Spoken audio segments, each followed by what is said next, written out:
On the 2nd and 3rd of June 2009, the Embassy of Nigeria in Ireland organized a trade summit to further strengthen the already strong relationship between Ireland and Nigeria. The event attracted participants from different parts of the globe. Dr. Bamaga Tukurs, the chairperson of the African Business Forum, was the guest speaker at the occasion. The Nigerian national anthem was sung to kickstart the summit.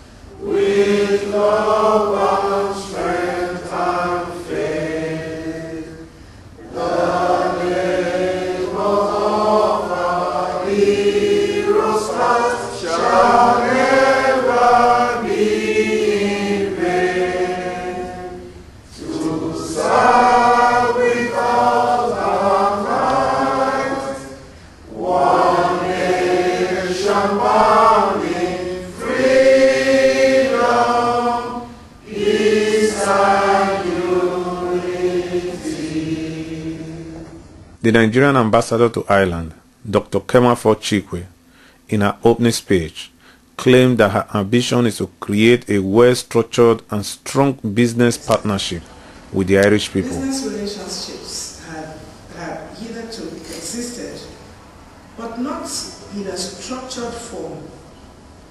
Realizing that Ireland especially would indeed make a compatible economic partner with Nigeria, I initiated the program IGEPS. Previously, Irish companies have established in Nigeria at different times. One of the earliest must have been Guinness, and then later Public Works PW, and more recently Gambia, and about 3 others. Building on the foundation laid by these earlier companies and their success stories, we are confident that this new program will constitute the basis of a consolidated economic partnership and a more visionary bilateral diplomatic relationship between the two countries of Nigeria and Ireland. The chairperson of the African Business Forum, Dr. Bamaga Tukurs, urged the Irish businesses to come and exploit the opportunities in Nigeria. To Ireland and Iceland, members of the diplomatic corps present here, Mrs. Evelyn Oputu, MD CEO, Bank of Industry, Alhaji Yusuf Baba Ahmed, MD, Nigerian Export Import Bank, Her Excellency Catherine Maigara Wagi, I'm sorry to maybe not pronounce her name right, Kenya's ambassador to Ireland. We have a kind of tradition in Nigeria, we say all protocol observed, if I don't mention name in particular. I bring greetings, good weather from Nigeria and good. Here I'm very happy. Since yesterday, when I bumped into a good friend, Clive Carpenter, and I just got better coming in. I said, well, now I'm in Ireland. I know that very well. He's also mentioning it. So I believe it is from my constituency also, the private sector constituency, that is African Business Round Table and NEPA Business Group. That is a new partnership for economic development. And I hope that will be translated here in action. Partnership to ensure is all mutual for all of us. You can see the array of bankers, the array of businessmen and women who made it here. So let us make sure it resonates into something concrete that means our will is implemented. It is indeed a delight to be here in Dublin for this event, the International Gateway Economic Partnership Summit, intended to make sure that Dublin becomes a hubway into Africa, more especially into Western Africa, which is the ECOWAS region, to make sure that the European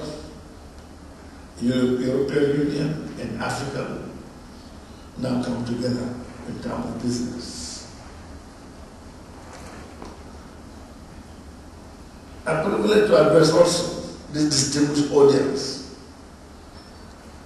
As the name suggests, it's our belief and aspiration that this event will provide an international gateway for economic partnership, not only between Federal Republic of Nigeria and Republic of Ireland, but it will grow to become an important gateway between countries of the Economic Community of West Africa and the European Union.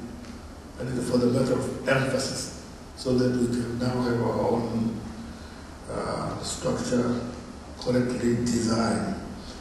Before I proceed with my address, please permit me to commend Her Excellency Dr. Mrs. Kema Ford Chikwe, Ambassador of Nigeria to Ireland and Iceland, for this initiative and her unwavering commitment to its success.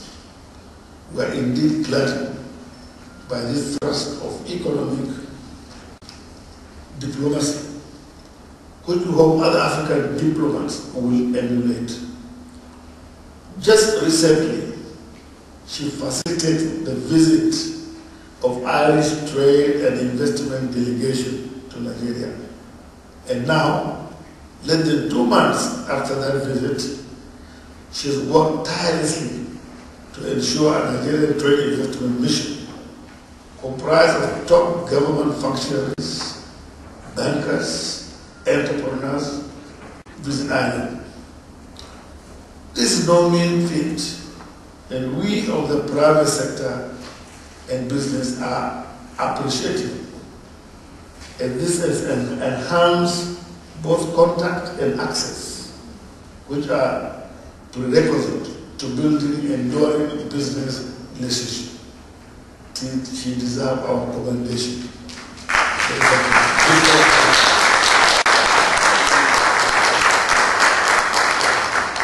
Over the next 3 days, ladies and gentlemen, effort will be geared towards building on the success of the trade mission from Ireland that visited Nigeria about 2 months ago, with the aim of strengthening economic ties between the Republic of Ireland and the Federal Republic of Nigeria. We've been discussing even on the side. It requires determination, it requires mentoring, it requires the actual implementation, the will to do so. Many conferences have been attended, meeting held, and just melt like economic meltdown now. I call it now the economic build-up. When they're melting down, we build up. The issue of access to finance is very important and critical to the enterprise development and economic growth, especially in this period of global financial crisis. Money becomes scarcer. So people don't want to part with it. And without resource, you hardly can add value to anything. So we should really dedicate ourselves to ensure we now build up to sort of the meltdown. It is therefore appropriate today, being the first day of the summit. It is dedicated to financial institutions and experts from both countries to brainstorm on finding innovative ways to finance bilateral trade between both countries. It takes two to tango. If the music is nice, you need a dancing partner. And we expect to have that dancing partner so that we can jive. It is heartening also to see a representative of top banks in Nigeria made it to Dublin for this program. In this regard, we have in our midst the Bank of Industry. She is very, very determined. I've seen what she has done even in my village. She decided, many people,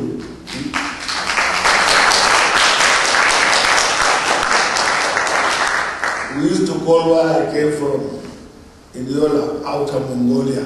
People know it, but they don't go. But she did it. So I'm grateful of it. In this regard, also we have got the first Bank Nigeria PLC. Export, Import Bank, AfriBank, guys sitting down there. There's money. But think and then make sure you give it up. When I'm coming with him, we share the same plane. He was tucked in the corner. I tried to draw him in. He's still quiet. But now I have Clive Carpenter who can help me open the door. So Africa must train itself out of poverty. Enjoying the league of industrialized, economically developed nations is very important. It has to be done. To this, Africa needs economic champions from within the continent to spearhead economic renaissance. Countries with economic muscles, like Ireland, to serve as catalysts of change that will spark growth and enhance regional integration. Nigeria is undoubtedly one of such countries to play this vital role for Africa's economic renaissance. Nigeria alone, with its population and natural resources, together with Ireland, with its technology, and sitting right in the mouth of the European Union, you've got to do it. We have to do it. Nevertheless, African countries need the cooperation, support, and even assistance from more developed friends and partners like the Republic of Ireland to build the capacity for trade and address supply side constraints. We need to do that deliberately. It's not like a developed economy. If you go to the United States or you go to Japan or China, you don't need to tell the private sector what to do to link up. But in Africa, you have to. There are certain gaps we need to fulfill in Africa. That supply line constraint. It's not a mere trading. They're very good. They can go to China, to Japan, to Dubai and do things. But they need to be told that now time has come to be selective in partnership, to be determined so that we know each other, to have a program planned in order to move forward. More especially in what we have a competitive nature, competitiveness, a comparative advantage, in agriculture. Ireland is very good in dairy, in agriculture, in packaging, and even help us to do so that together we can do it better. Areas of priority for urgent collaborative effort and assistance from more developed friends and partners should address the following: infrastructure provision and maintenance, especially in the area of energy, power and transportation, private sector development, education, training to acquire requisite skills that will increase productivity, enhance industrialization through value-added productivity, through value-added processing of primary products and manufacturing. This is what we need to do. Access to an application of modern technology that enhances competitiveness and prepare the African private sector for partnership with their counterpart from a developed economy. These we must work it together. It's very important. It's not an area where we can say, fair, we want partnership, let them come. No. Let all of us sit down together and see our comparative advantage and use it for that. Fair trade and market access for Nigerian African products. Market access alone is nothing. They can give you market access. You need to have standard quality product before you can access that market. You go to many of the ShopRite malls, you find most of the things Nigeria can supply. Pineapple, banana, grapes, and so on. But do you get there? No, you cannot get there because you need a kind of standard and quality of the product. You got to conform to the rules and regulations subsisting. So you must understand that very well. Otherwise, even if they ask you to come, they say anything but guns. Up till now, we cannot get there. We are not bringing guns home, but we are not getting there because we have not resonated the requirement properly. That needs to be done. And here, we should do it together. On the parts, African government must ensure they continue with effort to improve business and investment climate of their country so as to boost investor confidence. Ambassador has mentioned that confidence is very, very important. Now that confidence is grown through interaction, through the actual thing. If there's a security, nobody wants to come and invest in a country where the laws are unpredictable, where today they change it from A to B, B to C, or where they will go and get kidnapped and they will not come back with their head standing and their families. Nobody can help them, no matter how profitable. So environment in terms of security, number one. Secondly, in terms of infrastructure. They don't have to go to start an industry by, first and foremost, buying generators and buying drilling wells and so on. No. They want to come and ensure what is factored in their business level is done. And I think that this is something both of us must now understand and see how we can level up. The financial expert institution should work to preempt the current crisis from worsening and prevent further negative impact on global economy. Taking a cue from the roundtable hosted by the African Development Bank in the International Finance Corporation, April 4, 2009 in Tunis, our financial institutions and experts should cooperate to immediately address issues highlighted above, especially stepping up financing mechanisms for infrastructure provision and maintenance. It's very, very important. Unless they are financed, unless they are available, business cannot really go forward profitably. Finally, I would like to thank our partners and sponsors for their role in facilitating the hosting of this event. I really look forward to coming here, especially when I know it was being encouraged by our ambassador, Kevin Chukwe. I know very well. She is my daughter-in-law, so that I have to understand. So that I know is a homegrown product, I know she's going to do it. She'll say it as it is, in case somebody whispered to you.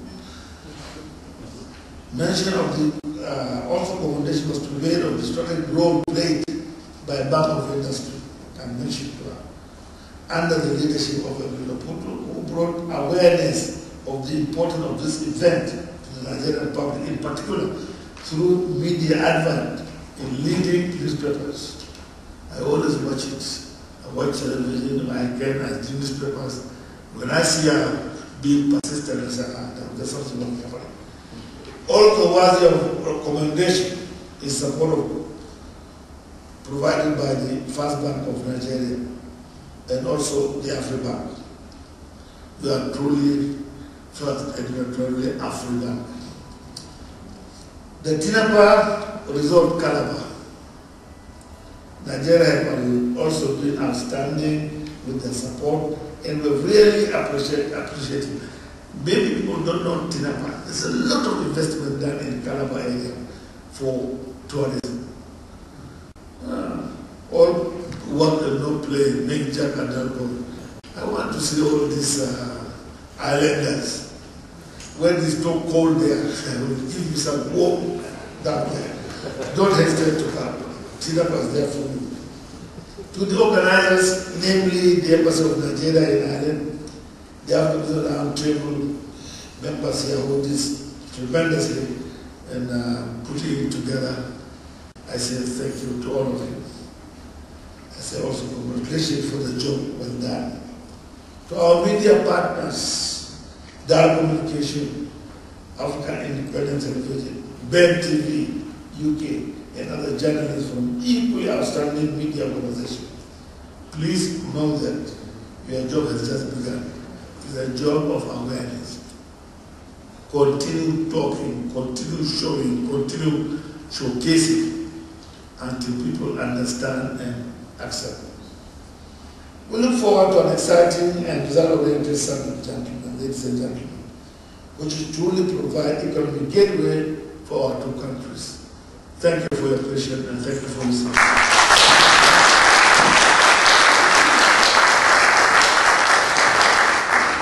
I have here with me the Minister for Aviation in Nigeria. Please do introduce yourself, sir. Yeah, my name is Babatunde Omotoba, the Honorable Minister of Aviation, Federal Republic of Nigeria. You're very welcome, sir. Thank you. Sir, Ireland has become a very fertile ground in terms of the number of Nigerians based in Ireland now. And we're wondering why we still don't have a direct flight from Nigeria to Ireland up till date as compared to the UK. Now, direct flights only occurs when there is bilateral services agreement between two countries. Okay. As of now, there is no BASA agreement between Nigeria and Ireland. Nigeria is ready. If the government of Ireland is ready, we will be willing to sit down, discuss with them, go into a BASA agreement, and then we also have Nigerian airline operators that are ready to fly directly to Ireland. So this is something that I'm going to mention while here, and I'm going to be having a series of meetings also with the government of Ireland to see if we can move forward in this direction. Again, looking at the standard of our airport back home in Nigeria, is there anything you will be doing during your tenure to improve the quality of service that Nigerians receive in Nigerian airports? Yeah, make no mistake, the standard of our airports in Nigeria are very high. We are certified by ICAO in category 2. We are currently over 75% done with category 1 certification, which means as from the end of this year, before the end of this year, airlines in Nigeria will be able to even fly directly to the USA. So the standards are okay. We have 22 foreign airlines flying into Nigeria. They don't have any problems. So I don't really see that as an issue. Hello viewers, I'm here with the Group Managing Director, Afribank Nigeria PSA, Mr. Sebastian Adigwe. How are you doing, Mr. Sebastian? Very well, good afternoon. And welcome to Ireland. Thank you. Now that you are here attending the International Gateway Economic Summit, I think it's an opportunity for me to ask you questions that Nigerians in Ireland have been asking. Because each time we want to send money, we're either looking for somebody in London or we are going through Western Union. We've never really had an actual bank that we can walk up to and say we want to send this money. What do you think, looking at how Dublin is and how Ireland is, don't you think it's a high time Afribank and other Nigerian banks came and established formally here? Yeah, thank you. Really, most Nigerian banks are based in London. Yeah. But we, Afribank, 20 years ago, we had actually chosen Ireland. So yes, it is true that most Nigerian banks are in London, but Afribank is in Dublin. We established about 20 years ago, but we established as a financial services center. And it is just in the last 2 years that we have been working very hard with the Central Bank of Dublin to convert from being a finance company to becoming a bank. Yeah. Unfortunately, too, the meltdown came, and most Irish banks and institutions, also almost melted with it. So we are working with the Central Bank of Ireland to convert our license to become. So yes, what I know is that Nigerians who are living in Ireland, they should use the advantage of us being on ground here. We can offer a wide range of services, and there are a lot of services that they can benefit from. They should go to our office at the IFSC Center. We are there, and we'll be willing to avail them of all the services that we have there. And I'm sure as time goes on, when we convert to a bank, we'll further improve, and they can have an array of banking services to utilize for Nigeria. Okay. And I know the fear that Nigerians have is that when they send money down home, maybe they now convert it to Naira. Is it safe to leave their money in Naira over there? Or is there other ways they can safeguard their money when institutions like yours do come here formally and they are able to remit money home? What would you advise them? How would you allay that fear that they can send money and there's no problem? You see, you have two types of accounts. They can open domiciliary accounts and leave their money in the currency, whatever currency they so wish. For instance, this is the Euro economy. You can open a Euro account with Afribank in Nigeria through AMPI here, through our office here. You can open your account, and when you open that account, you can leave your money in Euro. If you open it in pound sterling, you can leave your money in pound sterling. In dollars, you can leave your money in dollars. So it's up to the individual to determine what currency. But if you also want to convert it, you can open a Naira account, and we can convert from your foreign currency to Naira and still keep the money in the bank. Okay. Afribank is over 50 years old. It's a household name in Nigeria, and in Dublin here, we're trying to make it a household name among Nigerians in Dublin. All right. Thank you very much. Thank you very much. Once again, welcome to Dublin. Thank you.